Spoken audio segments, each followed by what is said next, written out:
A wet turkey for our Thanksgiving. It's Chief Meteorologist Joe Martucci here. Good to be with you. And we are now just fine tuning the forecast for our storm on Thanksgiving that we've been tracking for about a week or so here across the area. Now, this won't be a major impact storm. It's just going to be some slick roadways and some stronger winds here. But in terms of the timing, it starts between 4 to 6 a.m. as rain showers.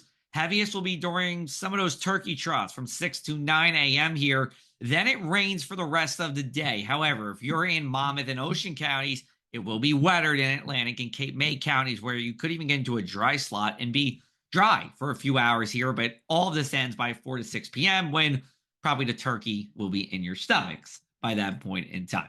Let's take a look at our future cast here, show you what's going on. So it is clear as we go into our Wednesday in terms of no rain. We'll see thickening clouds.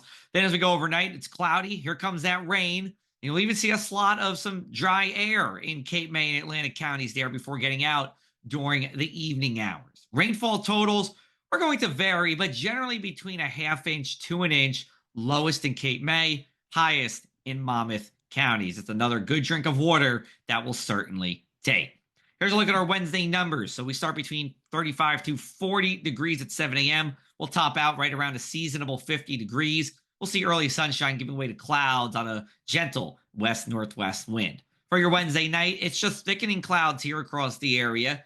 It's an okay night if you're going to be out for Thanksgiving Eve. Do drive carefully, of course. Rain starting after 4 or 5 a.m. here, so most of your night's effectively dry. We take a look at our travel forecast across the United States here for Wednesday into Wednesday night. There is a long area with some mixed precipitation around, extending from northern Arizona into Kansas, into the Great Lakes and northern New England here. But I will say the worst of it should be Colorado, Utah, and Wyoming. So if you're going there Wednesday, expect travel delays. For us, it should just be some slick traveling again on our Thanksgiving day. Then we go into Thanksgiving, again, wet for those turkey trots. We'll show you that forecast in a second. But then it turns windy and it stays wet for most of the day here. Southwest winds 15 to 20 miles an hour at 1 o'clock, 15 to 20 miles an hour on our Wednesday here. So, over the past couple of weeks, if you remembered, it's really Thursday or Friday where we've seen wet weather, or when we've been in that record-long dry streak, at least a threat for some wet weather, and that continues for today.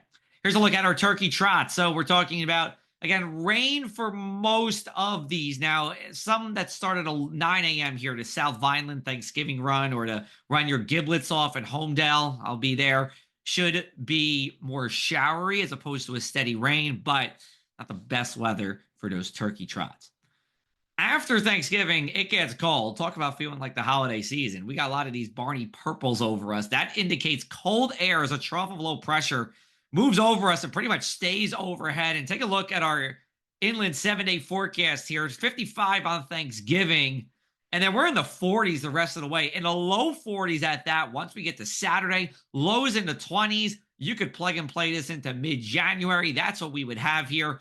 And then we go to the shore 7-day, and we're going to get our first freeze of the season on Friday night, and even a hard freeze on Saturday night as we get into the mid-20s.